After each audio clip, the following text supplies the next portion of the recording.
Hello and welcome. Thank you so much for joining us here today for our webinar. I'm going to be your MC, Mike. I'm the community manager here at manufacturer.com. Manufacturer.com helps consumer brands source, manufacture, and finance their inventory. With over 700 vetted vendors across 25 countries, we make the manufacturing process a breeze for consumer brands. And you can manage the entire process from one dashboard. We're also really excited to be joined by our partners at Extensiv and Passport. Extensiv is a visionary technology leader focused on creating the future of omnichannel fulfillment, and Passport is an international shipping carrier built for e-commerce companies and their 3PLs, including Kylie Cosmetics, Native Deodorants, and Bombas. Now, this will be three 20-minute conversations back to back, focusing on the three stages of operational growth: manufacturing, fulfillment, and expanding internationally. So, our speakers today are Pranay Srinivasan, who is the CEO of Manufactured and has 25 years of sourcing, manufacturing, and logistics experience with consumer brands; David Miller, who's the vice president of strategy at Extensiv; and David Field, who is the head of strategic accounts at Passport. So manufacturer, we're going to be focusing on the manufacturing side. When I talk with David Miller at Extensiv, it'll be more so focused on 3PLs and the fulfillment side of things. And with David Field, we'll be talking about what things to consider as you're expanding internationally. So we're going to kick things off here with our first guest, Pranay, and we're going to be focusing on the ins and outs of manufacturing, or really as much we can get to within only 20 minutes. But this is great. Pranay, thank you so much for joining us here today. How are you? I'm good. My pleasure. Thank you. So if you're starting out, you're a consumer brand that's kind of starting out. What should be your process to find the right manufacturers for your business, and maybe the right way to diligence who your manufacturer you want to work with? I think that it starts with what kind of product you're trying to make. I think there are two types of products. One that's already existing in the world that you're trying to improve, and the other is a product that doesn't exist in the world that you're trying to make from scratch. And the type of manufacturer you work with totally depends on that. Now, you could also have some volume constraints, you could have some pricing constraints, you could have some budget constraints, and that actually narrows your field a little bit on the types of products you can start with. And I always like to tell prospective customers or even prospective brands that your biggest friend is a market hypothesis that is tested with real demand. And once you've figured out the real demand, you can then basically figure out how to make that product. If you start with trying to make a product first before you've gone to test hypothesis, sometimes that can be a very expensive road to go down. And so if you figured out your market hypothesis and you know the product you're trying to make, if it's an existing product, you want to go and try and find factories and vendors that have past experience making those, or look at countries that are used to making those from the raw material or from the actual product itself. If it's something that's new, then you basically break it down into its components, and then you figure out where those components come from, and then you figure out where to assemble the product. Like, for example, if it's a hardware product, you are looking at China, Taiwan, Korea. If it's a wood product, you're looking at Indonesia, you're looking at China, you're looking at India. If it's a stainless steel product, it's a totally different world. So it all depends on the product you start from.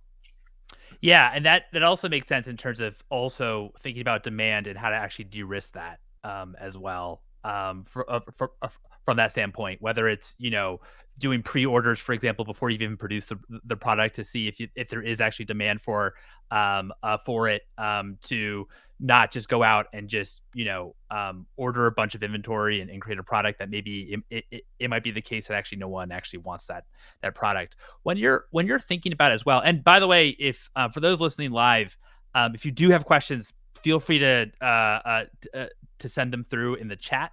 Would love to try to get to all your questions. But at what point inside, I know that you mentioned like a few different geographies depending on what you're trying to build, but how at what point or size of your business should you be thinking about geography diversification and making sure that your manufacturing partners aren't in only one region of the world? Yeah, I think of that from a switching cost point of view. If you think about your last 6 months or your next 6 months purchase volume, and the total purchase volume you're going to make over those next 6 months is more than the cost it will take for you to add a second geography, because it takes about 6 to 9 months to build and establish a supply chain. To find vendors, to vet Mhm. them, to perfect them, to make sure the vendors are right quality, the product's great, shipping on time. You've done a couple of test orders. 6 to 9 months is the normal time it takes. You could do it in 3 months, or sometimes it can take 18 months if you made a lot of mistakes. But let's just say 6 to 9 months is the right time. If your time spent building the supply chain for those 6 to 9 months is less than the amount of money you're going to spend over the next 6 to 9 months buying product, then you should diversify the business. Otherwise, you should not. If the savings from diversification or the growth or basically the additive value. So let's just say you buy $1 million of cost of goods right now, and you Mhm. want to basically grow the business to $2 million, and your cost of finding a new supply chain is say $200,000, then you should switch, because you're going to basically move to a second geography for an additional $1 million. You're going to spend $1 million in that new country, and your cost of switching is $200,000 or adding another geography. That's when I suggest you do it. If you're only doing $1 million and you're going to grow $200,000, then don't switch, because your cost of switching is too low, too No, high. that makes sense. Sorry. And yeah. And I'm really glad you brought up switching costs because I feel like I sometimes talk to entrepreneurs and they say that they might have a broken supply chain and that, but in your mind, that costs have increased. That maybe it's shipping prices, maybe it's for materials, maybe it's production. Um, in your mind, when is a supply chain truly broken, and what does that kind of mean to you? If you get three bad shipments from a vendor, your supply chain is broken. Okay. So 3 bad, but um, how do you think about as well, or kind of how should you be thinking about doing like a cost analysis when it comes to, if your costs have increased by a vendor versus looking and switching manufacturing to a new vendor? So that's a really good question, and we face this all the time. We tell all our customers that if you ever try to do a race to the bottom, you'll end up bankrupt like all the big box retailers that went bankrupt. The big box retailers actually did not go bankrupt because they didn't have a good cost of goods. They went probably a lot of them went bankrupt because they didn't know how to create demand on the front end. And 9 times out of 10, if you have a person looking for a lower cost of goods, it's because they are trying to optimize a product that they can't really sell through fast enough.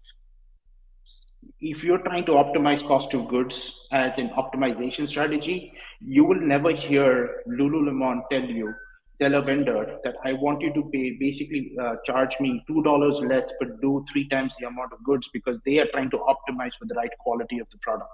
Neither will Uniqlo do that. And I know the factories these companies work at. The factories are very happy. They work for years and years with these customers because these customers are fair customers, because they do not have a demand problem. Every time a customer comes to me and says, I want to lower my cost by 30%, you know that it's hiding something else in the business.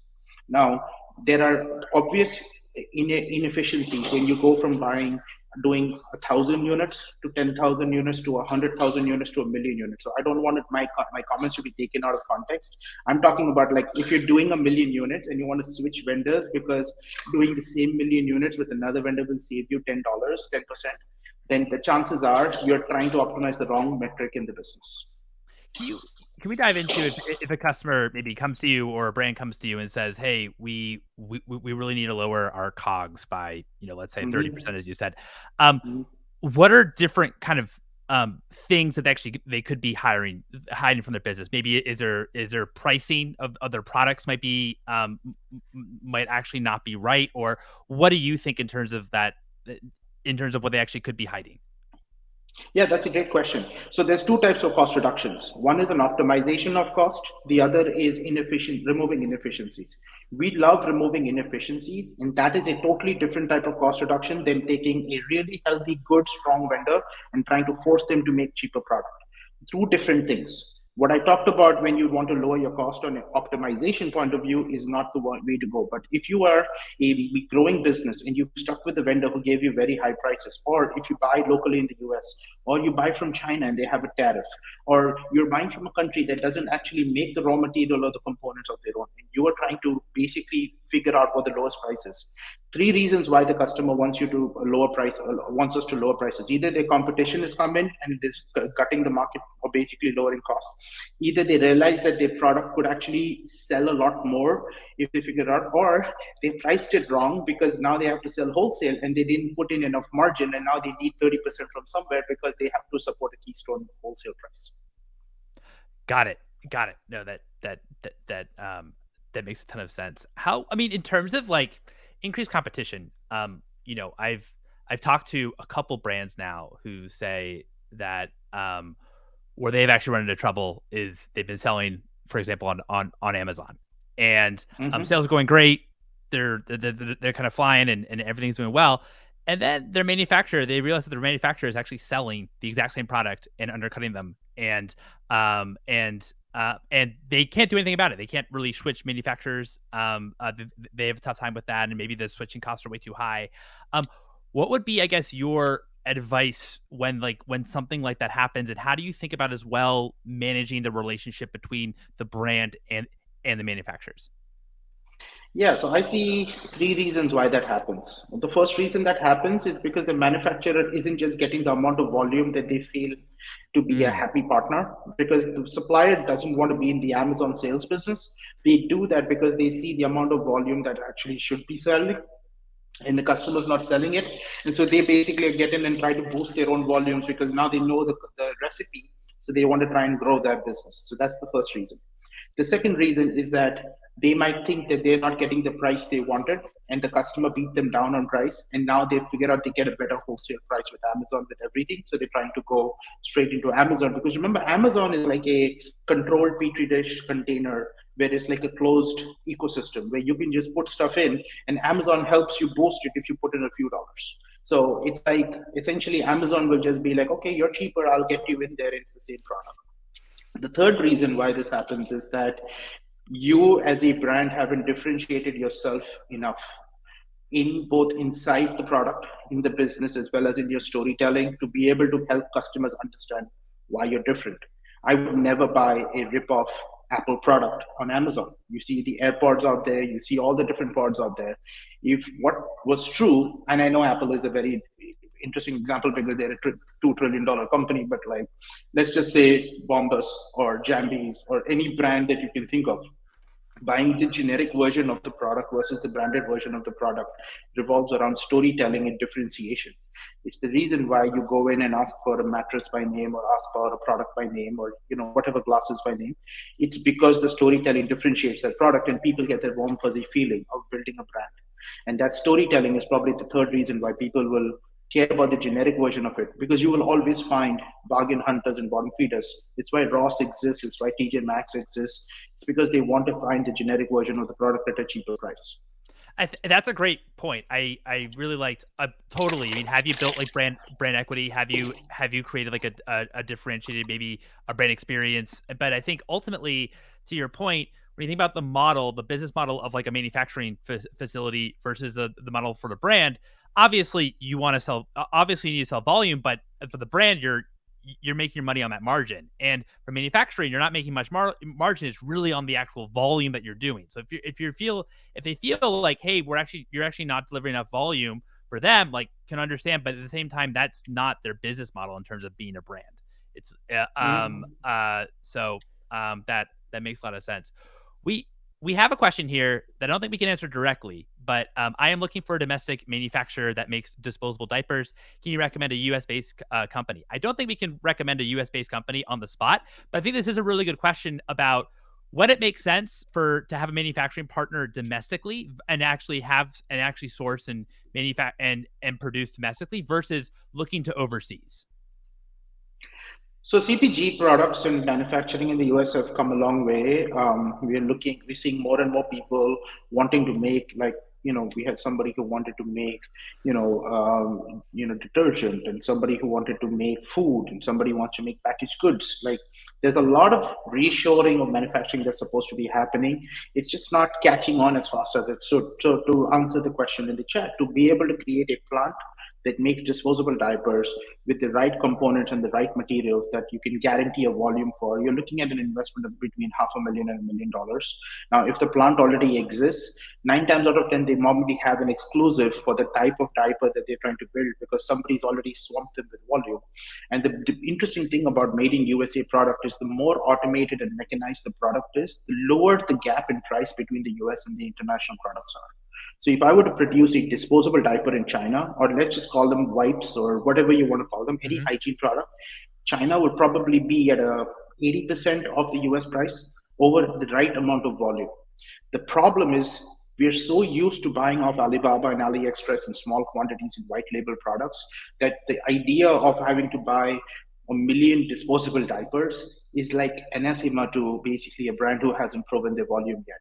And that is the barrier to entry to manufacturing in the US is either you go in with a highly unique product that you've curated and you know that it's going to get off the ground, or you go in with a significant volume that allows you to cover the cost of setting up an infrastructure that allows you to service the market.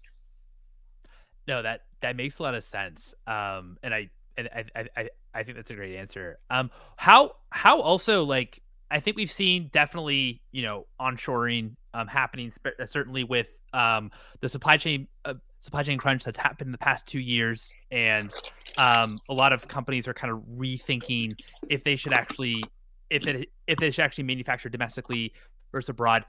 I mean, I know you've been in manufacturing for, a long, long time. And what what are maybe other things that you've learned, or how you think about, even with manufactured, and how you think about helping customers with manufacturing, um, or considerations considering of what happened the past 2 years, from the supply chain crunch?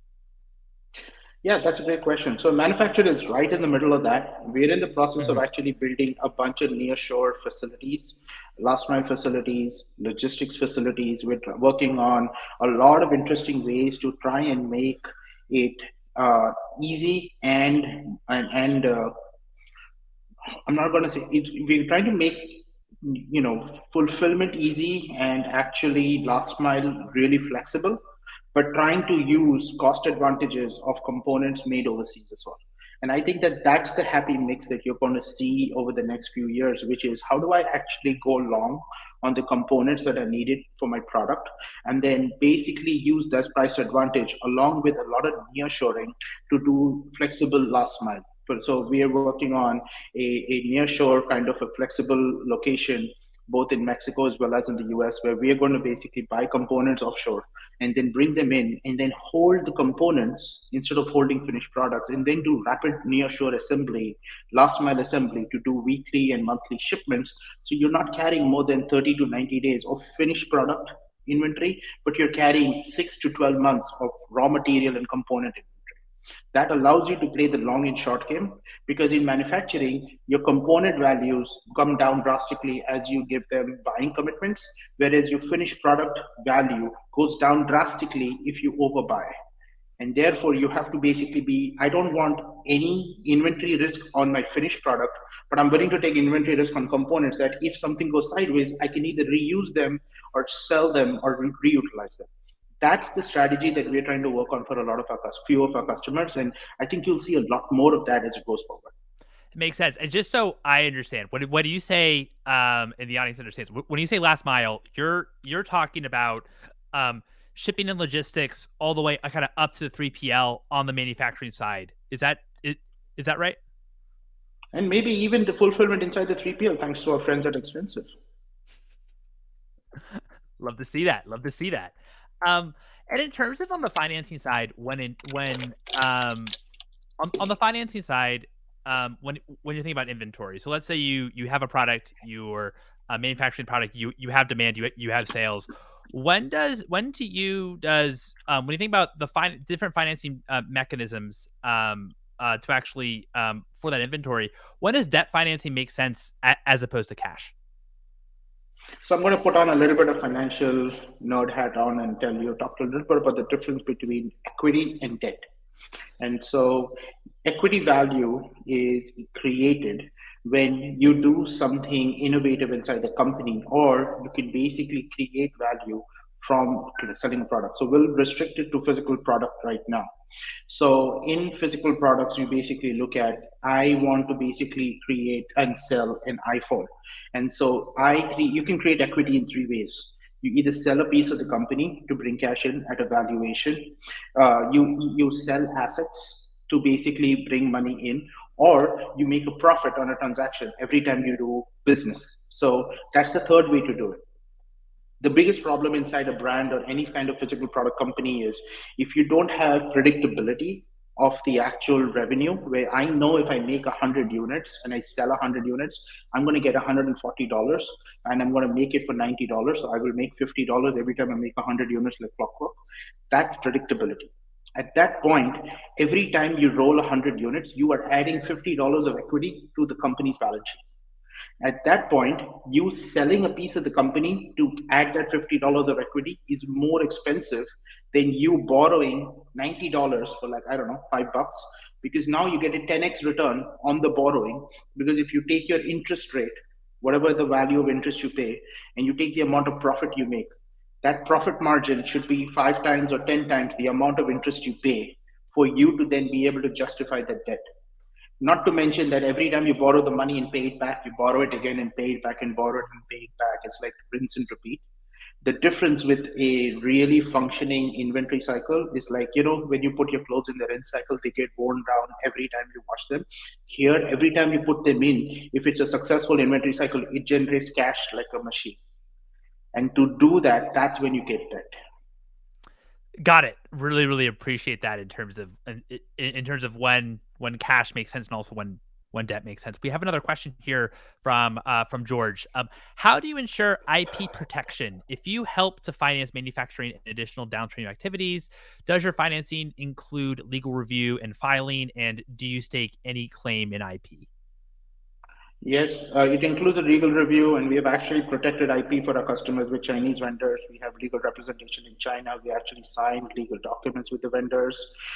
We work with the vendors to make sure that we are completely covered. It doesn't mean it's like a ironclad blanket, because at the end of the day, your IP, like we talked about on the Amazon sites, can be circumvented by legal laws anyways. But what we do is work with the vendor to make sure that they do not peddle your products to other countries without your permission. And we've actually enforced claims against this. No manufacturer does not have any stake on your IP. We do not take any equity in companies we work with. Yeah, no, thanks for that. That's really helpful. So, for example, if you were a brand and you did have a manufacturer start also producing your own products, if you were working with manufacturers, then we can actually try to help you on on the on that side too, and protect your IP. Um, how how do you think a brand should go about or launch new SKUs?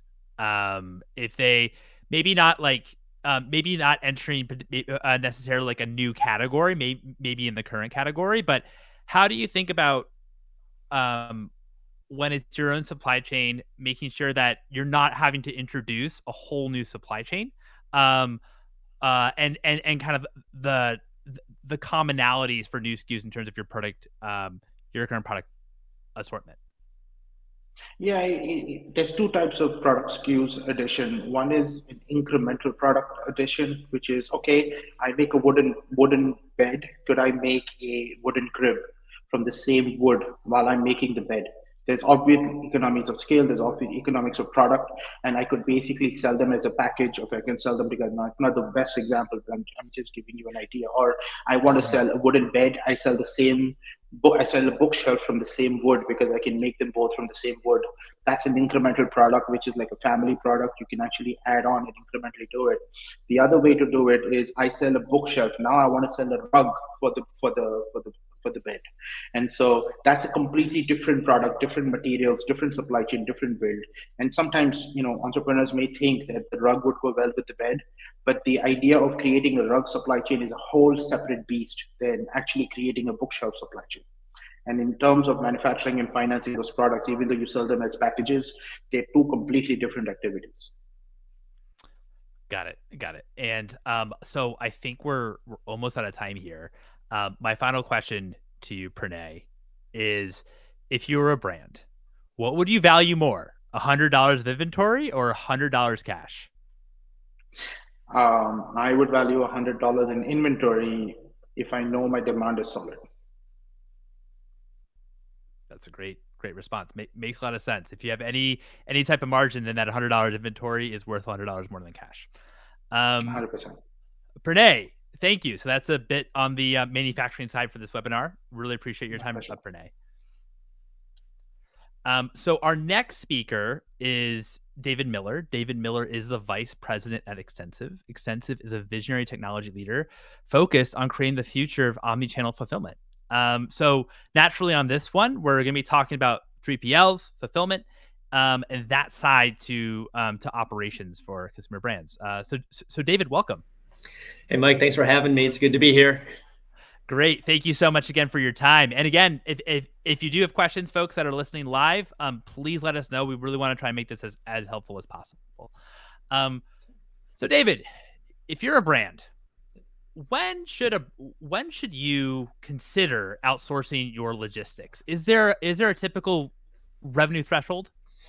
Yeah, so something that's a good question, but sometimes we don't see that so much at the revenue side. We see inflection points in terms of things like order volume and complexity within somebody's operation. So if you think about like an early stage brand, as they gear up, maybe they're using some really basic point solutions. Maybe it's World Ship for some basic shipping. But there's these inflection points that say I've hit 100 orders a day, maybe 200 orders a day. And like when that sort of volume starts clicking within someone's fulfillment operation, that's when they really start to think about how am I going to scale this or build this out with some sort of process. And so if you really want to think about like the doubling of volume, from 100 to 250 to 500 to 1,000 to 2,500, those are sort of the levels where people really start to think about what is my fulfillment strategy going to be.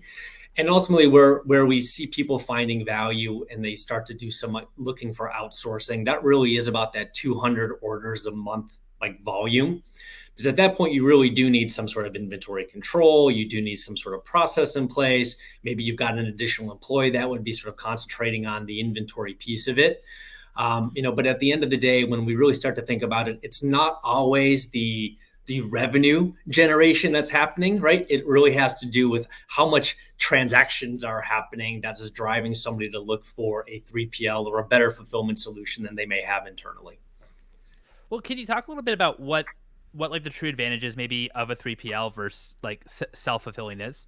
Yeah. So, I've been on the 3PL side for a long time, but we work with thousands of brands, and I always find them really interesting because they always have sort of really interesting stories, right? It's college roommates that sort of scheme together in their dorm room to solve a problem, or it's the adventurer who's out hiking and they had this epiphany and they came up with this great idea.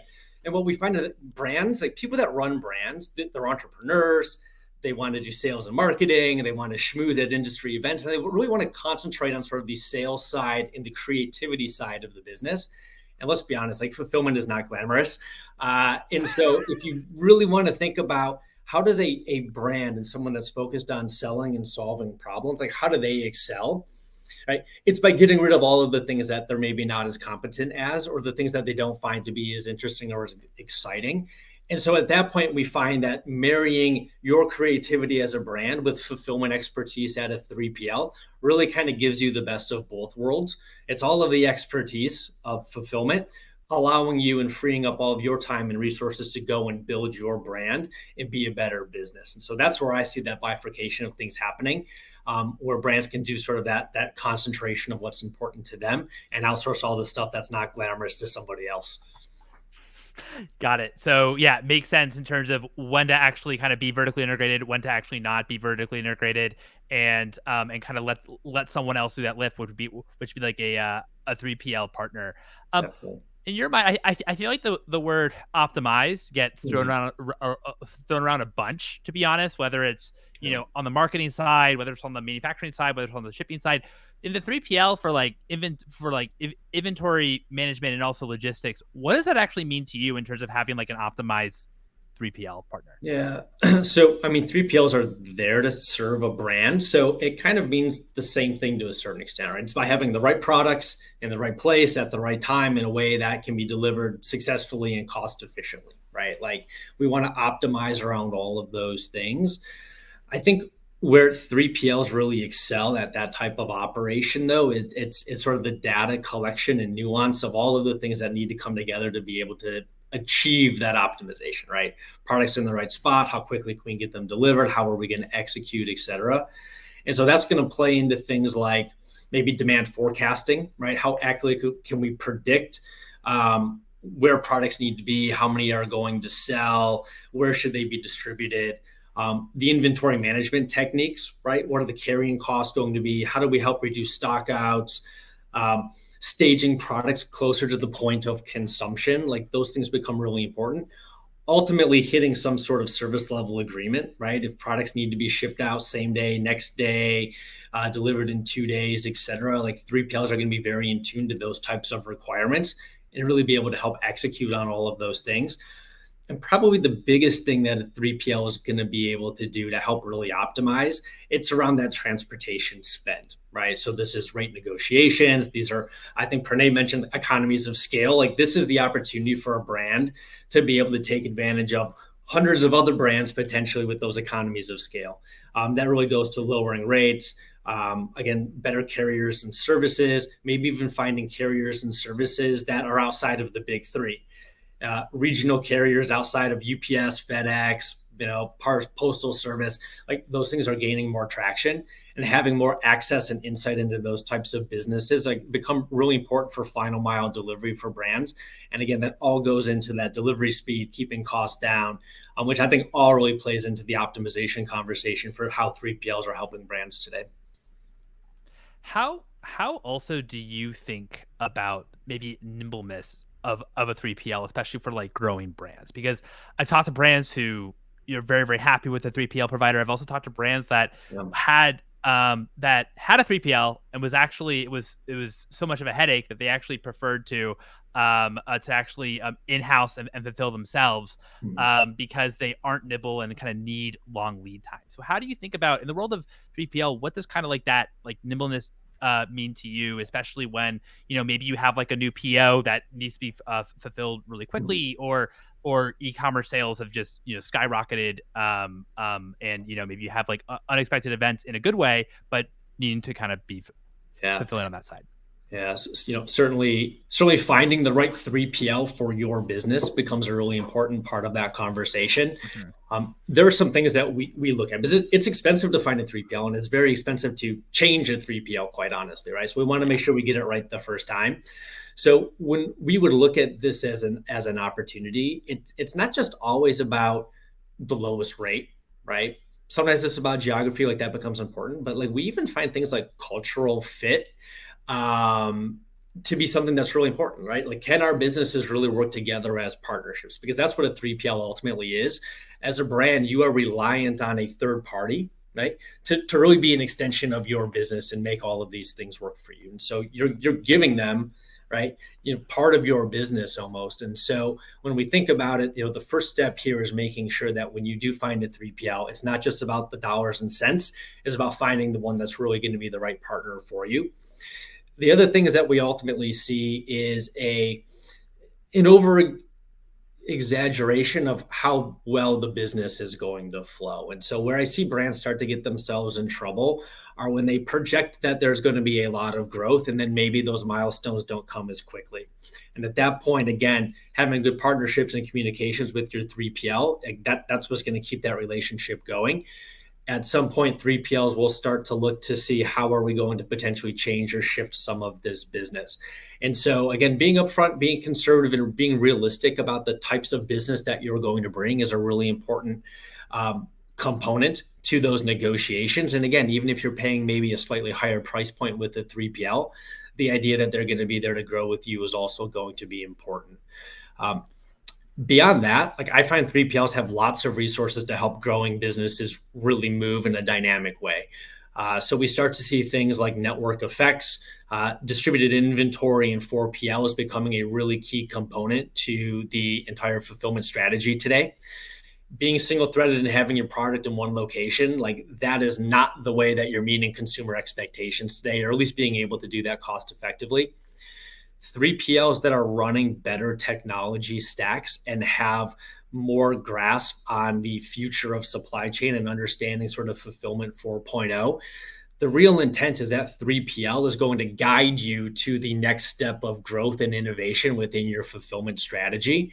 And so if you're working with businesses that aren't there to help you grow, chances are you may want to look for another 3PL, right? Those become real conversations to have.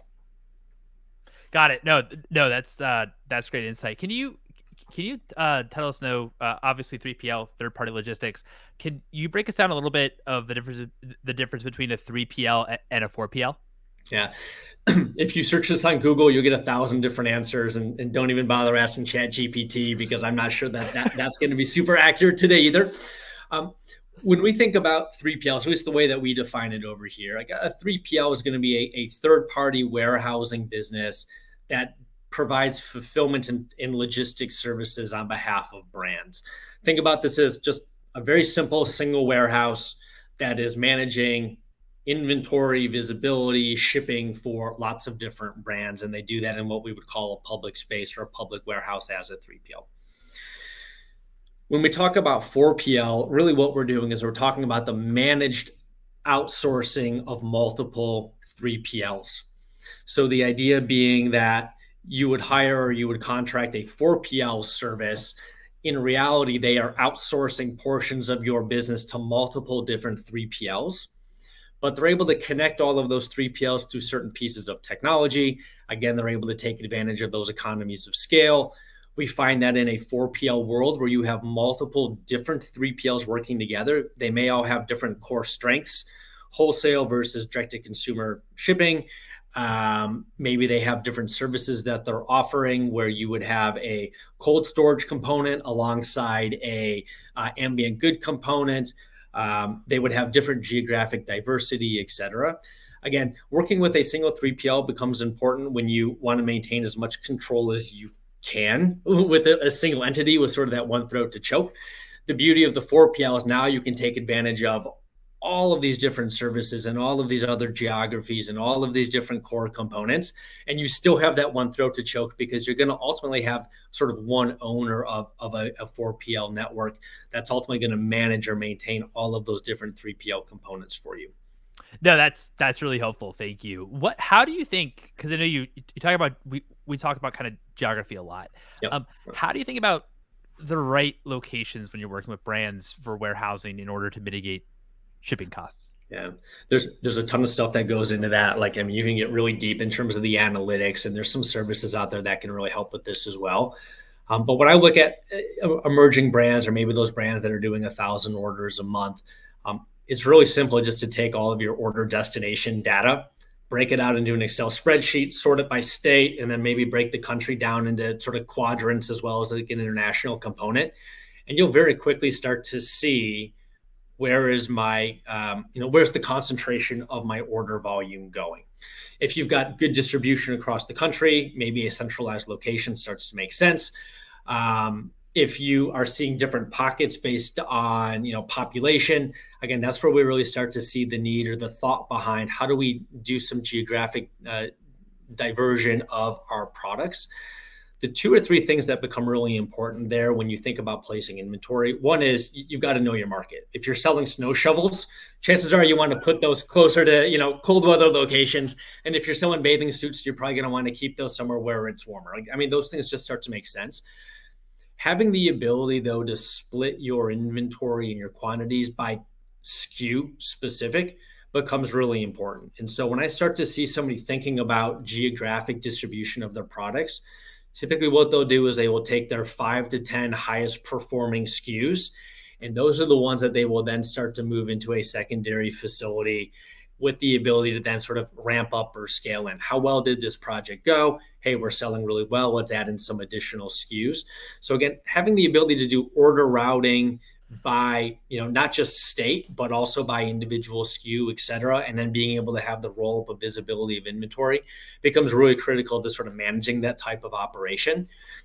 I would say this, that if you're well formed, you can reach 80% of US consumers in cost effective 2-day delivery just by having 2 or 3 distribution points. Like, it's not that hard.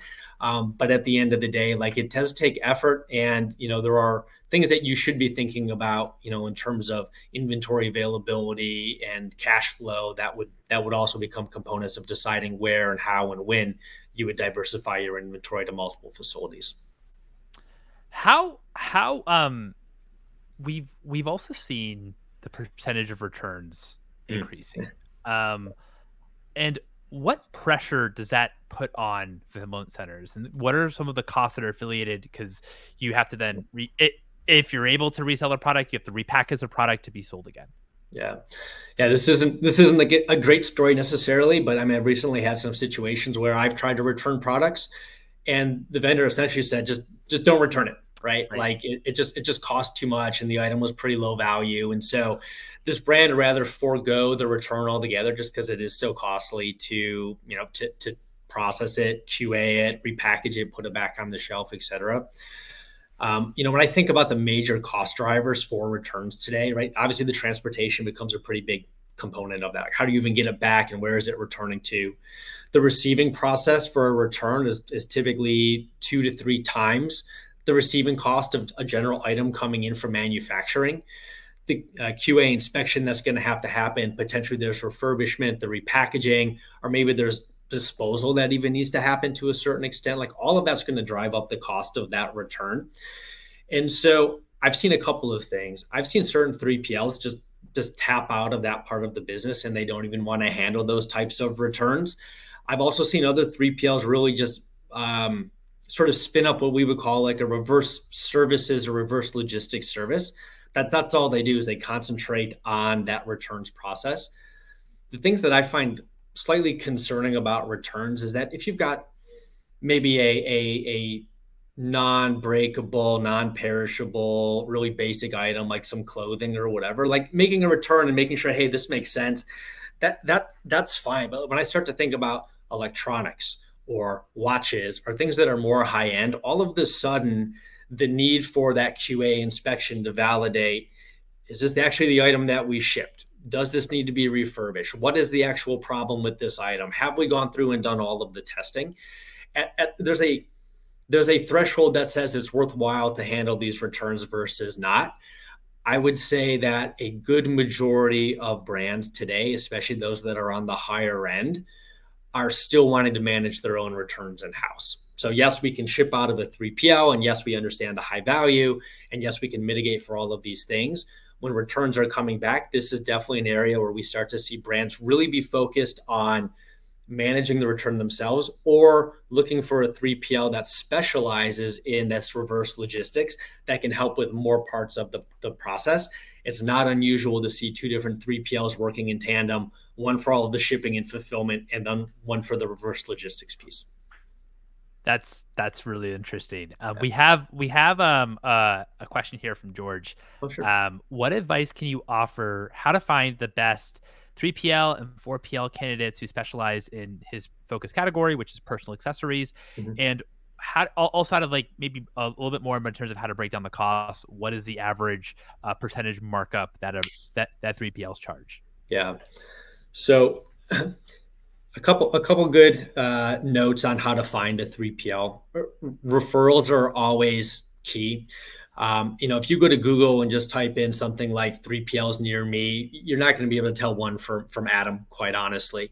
So referrals work in a couple of different ways. One is look for other brands that are in your space and try to understand or try to figure out, or maybe ask the questions, who are you using as your 3PL provider? And maybe start your search there as a good opportunity to sort of open those conversations. The other area that I would start to look at are working with businesses that have extensive experience with 3PLs. And so, for example, we at Extensiv, we have a marketplace of high performing 3PLs that we can manage metrics and SLAs and understand how well they perform. And we list those out as a service to them to help bring in more business, quite honestly. But you mentioned something within your question that's really important. You sell personal accessories. You really want to only focus on 3PLs that know how to fulfill for that personal accessories and healthcare or whatever it may be becomes really important. And so we mentioned earlier on, I think in the conversation, um, economies of scale. How do you just get involved with the best practices that they already know? That's going to help keep your costs low. And then also just knowing that they know how to service your product specifically, so that specific vertical.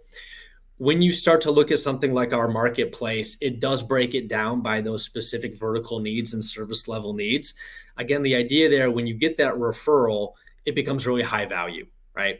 It's expensive to find a 3PL. It's very, very expensive to switch your 3PL. You want to make sure that you get it right. So starting that search in the right spot becomes really, really important. And again, so referrals and then things like a marketplace become good opportunities to sort of find those 3PLs. I talked a lot, Mike, but I have one more thing to say on this, I think. Go for it. Go for it. Just, I can't get into the specific cost breakdowns. I can tell you that 3PLs run on very, very low margins on the fulfillment side of the house. The more standard your product and your operational needs are as a brand, the better you're going to be able to negotiate those contracts.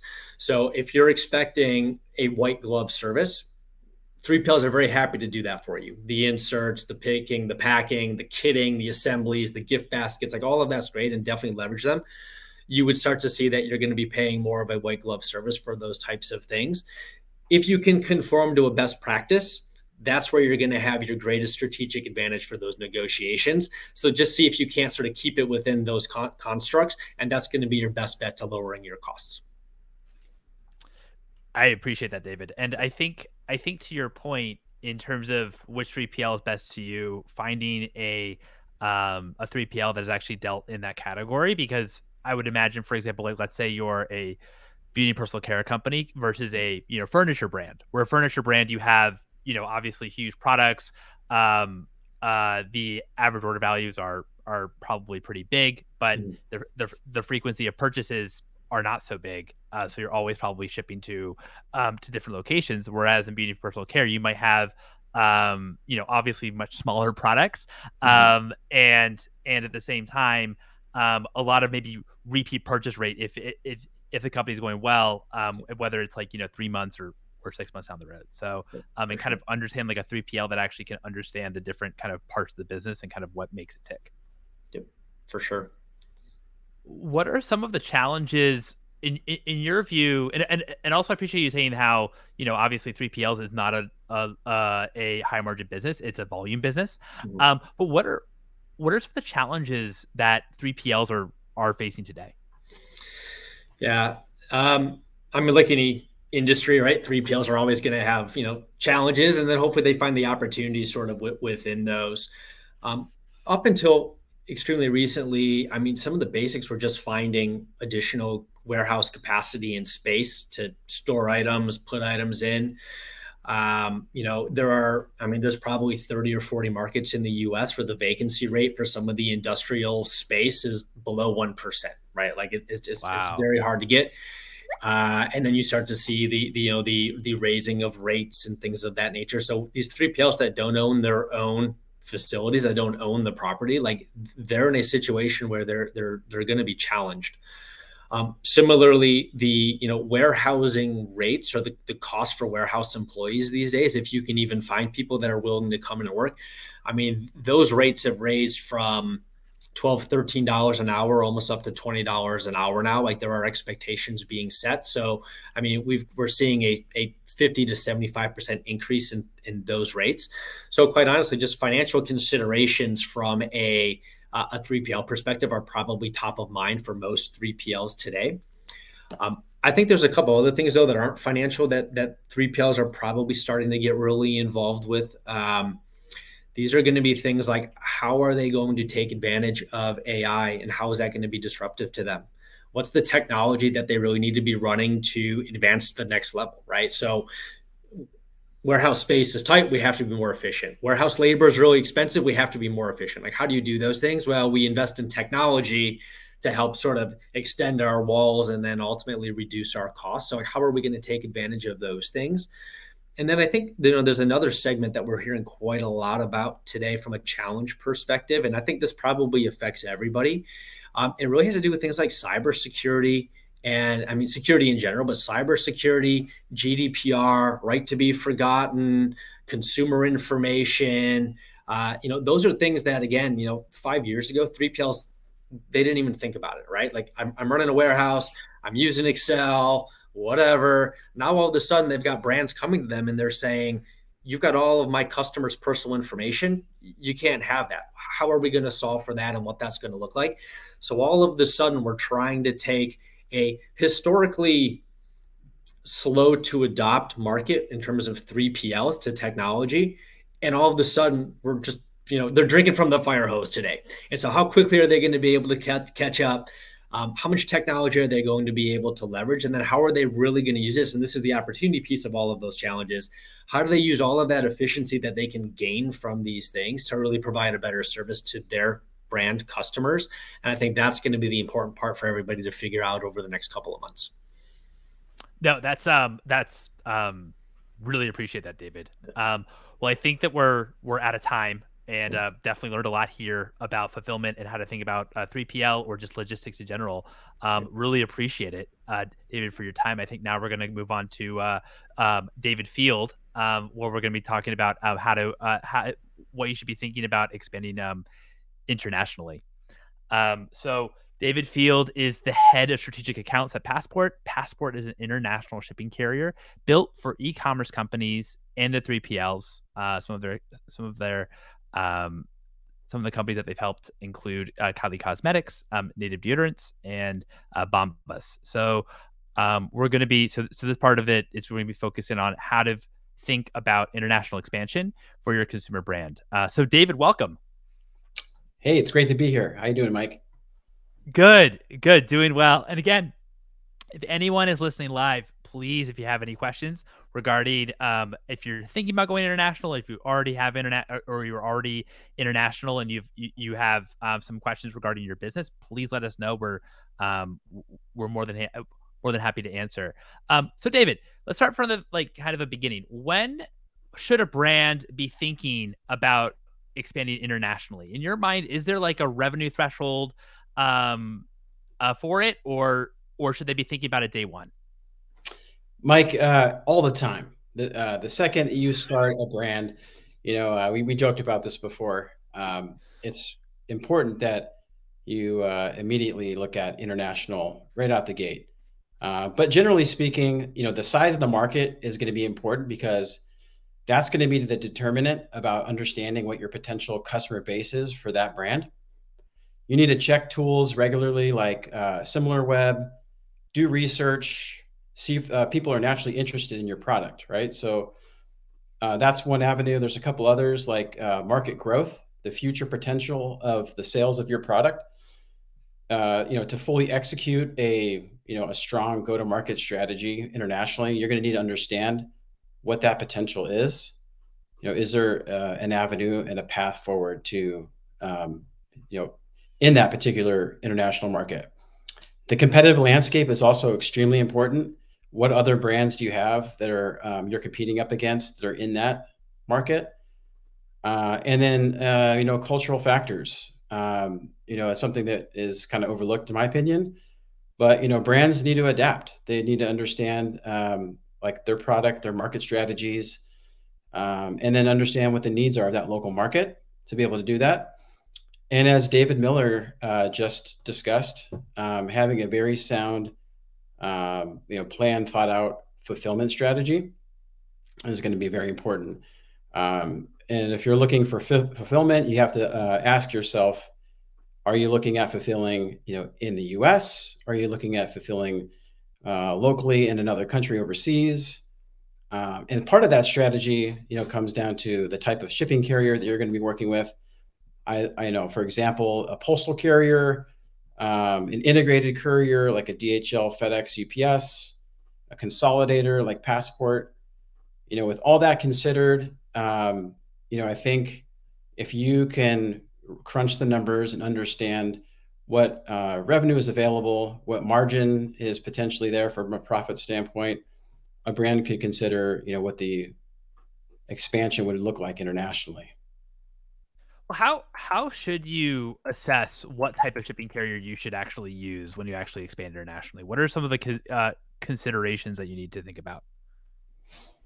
It's going to be based on what the relationship is with that particular. There's multiple factors there. That's a very loaded question, but you definitely want to consider the relationship of that particular courier in those markets that you're trying to expand into. You want to look at what is the demand from the consumer's standpoint on what it is that they're looking to, do they want a quick service? Is this a time sensitive product? Is the product something that, is a higher value? Is it lower value? I think understanding, the scope of that will really help to determine, if it's a good product fit for like an integrator, for example, where it might be a faster KPI. Getting that into the country could be a 1 to 3 day delivery commitment, where you might look at like USPS, who defaults everything to duties and taxes unpaid. They don't offer a duties and taxes prepaid service yet, and leveraging a less trackable solution might not be advantageous for a brand that's trying to get something in a timely manner, but getting it there in 10 days or 20 days, that could be a good solution. So it really depends upon like the product, the fit, and the needs for that. Got it. And what when you're thinking about, I know that a lot of US brands, their first foray into international typically is Canada. Mm-hmm. Why, apart from, of course, geographically, you're not actually going overseas, right? It's a lot. It's much easier to expand into Canada from like a shipping and logistics point. To you, because you kind of go back to what you said when you think about what new markets you should expand into, and cultural factors should, you should also be thinking about that, and of course, obviously the competitive set in your own category. But why, in your mind, why does Canada, some of the attributes that makes it a compelling international market? From a U.S. perspective, there's a couple of factors. Obviously, it's landlocked with the United States. Mm-hmm. So from a geographical standpoint, it's extremely convenient to get materials into Canada. And then you have, trade agreements between the U.S., Canada, and Mexico, USMCA, formerly known as NAFTA. So that allows Canada to be a pretty good first market when you look at the U.S. export, because of cultural alignment with first languages being in English. Most Canadians are willing to pay for products in USD. So the opportunity for e-commerce in Canada is big and it's growing, and that's it's a great market for US, and a good first step market when you're looking to expand outside of US to US. That makes a ton of sense. How can you ensure as well? Maybe this kind of goes back to the carrier question, but how do you ensure as well when you're expanding to a new market that you actually have, from a logistics standpoint, like a really great customer experience? What does that actually look like to you? It's so there's what's happened over the years with Amazon providing a let me leave it at your doorstep e-commerce. If you look at like the last 10 years, Mhm. that's really taken place here in the US. And I think from a US consumer myself, also for US merchants, we've become a little spoiled to understanding what that means internationally.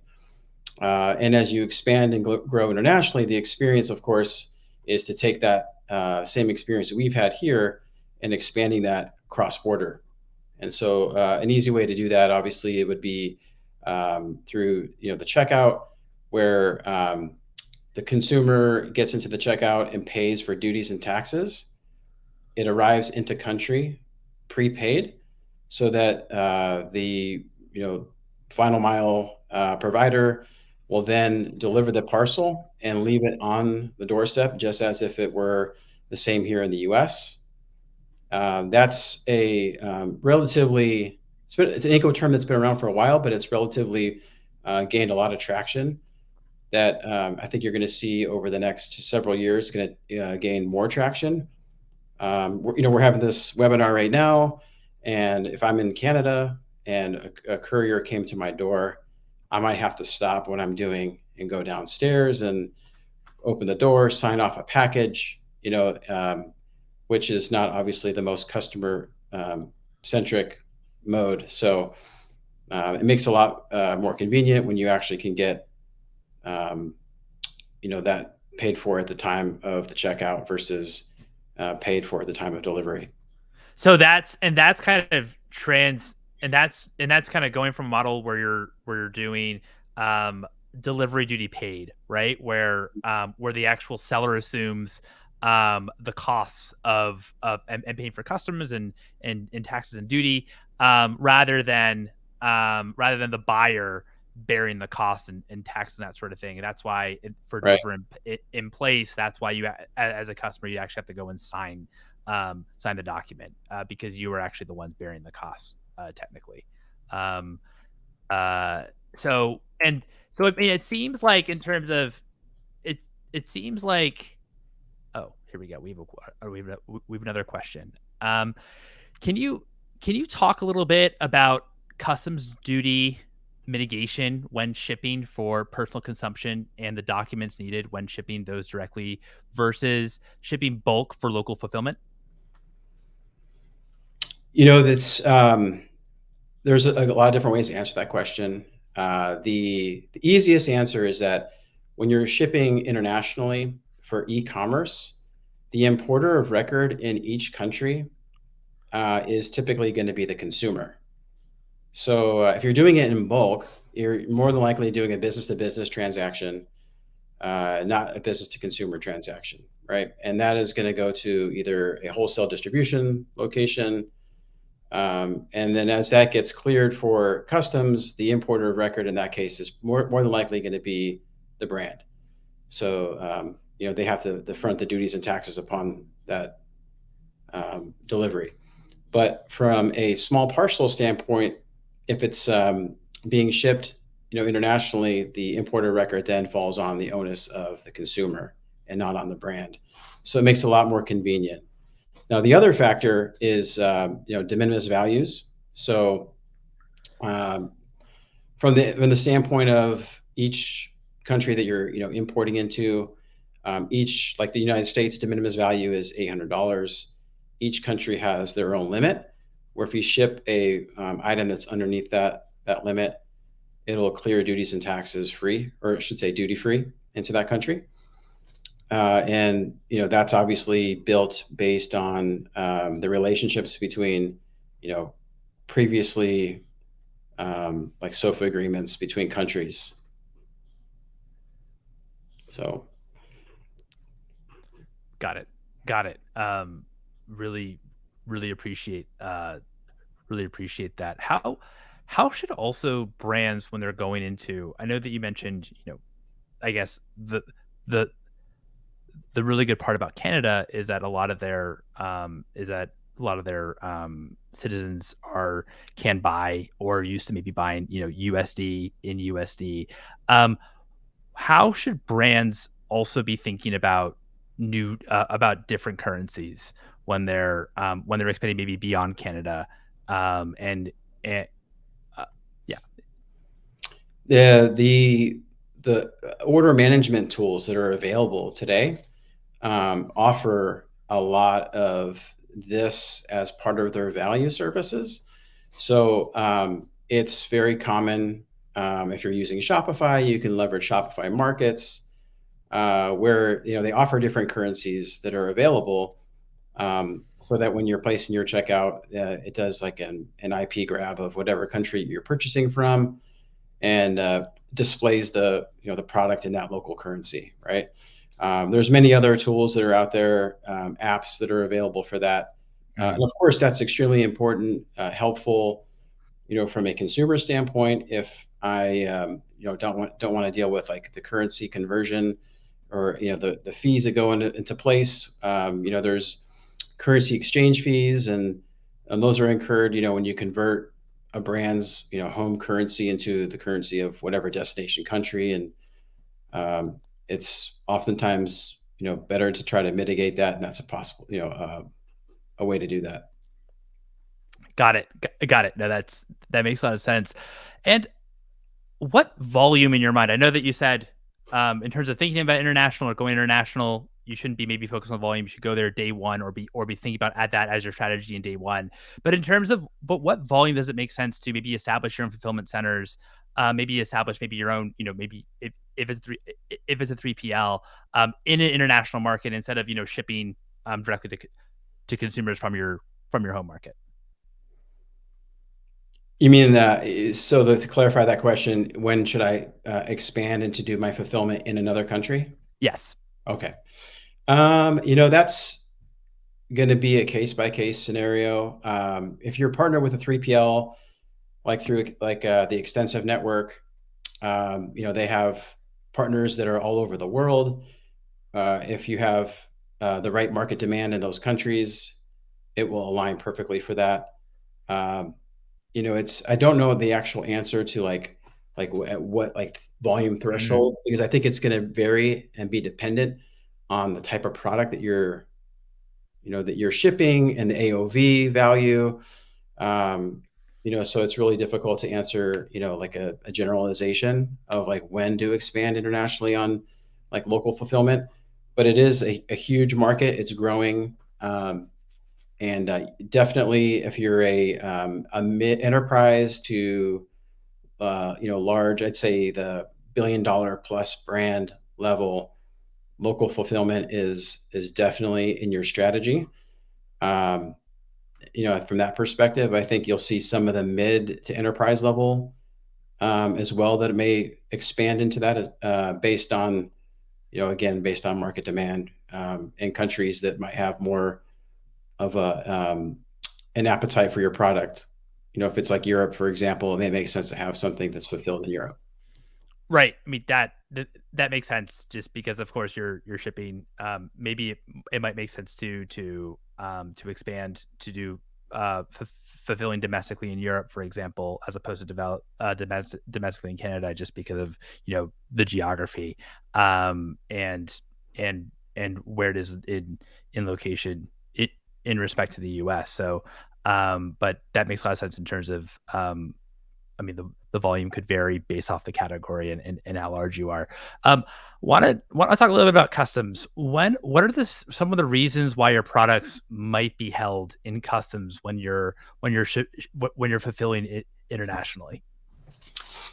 There's a lot of factors. I mean, if you're shipping to Brazil, it used to be that if you didn't have it signed in blue ink, it could be held.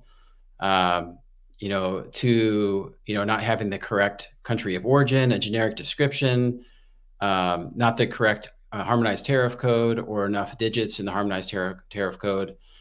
I think undervaluing is another reason where some brands may not realize the actual value of what they're sending, or they're trying to undermine the customs process, and they may put $10 when the actual value of that item is $100, and that's just like a mitigation of duties and taxes. So then you get held with customs delays. Got it. No, I appreciate those reasons. And I guess still on the subject of customs, I know we talked about we touched on this a little bit earlier, but delivery duty paid, where it's the seller assuming the maximum responsibility and costs and risk, and that would be if your company is set up with delivery duty paid and it's kind of on the seller, and the seller is already paid for duty and the customs, then it would be kind of similar what you have here in the US. You just kind of receive a package, you don't have to sign for anything. Whereas deliver in place, the buyer bears the cost, and so they actually need to sign off that they're bearing the cost. How is there additional costs associated in terms of transferring from going deliver at place to deliver duty paid? That's going to really depend upon the courier that you utilize for that service. But generally speaking, yes. The integrated couriers that go international, DHL, FedEx, UPSs typically have like a DDP, DTP fee that's associated. It's a separate line item. Some of the consolidators have it built into their shipping rate, or they have some kind of disbursement lodgement fee that's built in, like a broker fee on the back end of that. But yeah, typically there is an additional fee for duties and taxes prepaid. Got it. Okay. Okay, got it. But I guess you have to think about then going back to kind of like the customer experience and I guess how you also can think about it is that it's a much better customer experience if you actually have deliver duty paid rather than deliver at place. Correct. And definitely also, the consumer, may look at that more of a convenience as well. From their angle is, I'd rather have it just left on my doorstep versus in some countries, you might have to actually go to like the local station facility to pick up your parcel. Got it. Right. That's even, and that can be, that's not convenient to actually go to a local delivery in order to pick up your parcel, as opposed to the delivery come to you, and also you not have to sign for anything. So this is great, David. Thank you. Thanks so much for your time. Yeah. Thank you. Thanks everyone for attending this webinar. I really hope it was useful. Thank you to our partners, Extensiv and Passport, for being part of this. And we really hope this was useful when it comes to all things manufacturing fulfillment and also expanding internationally.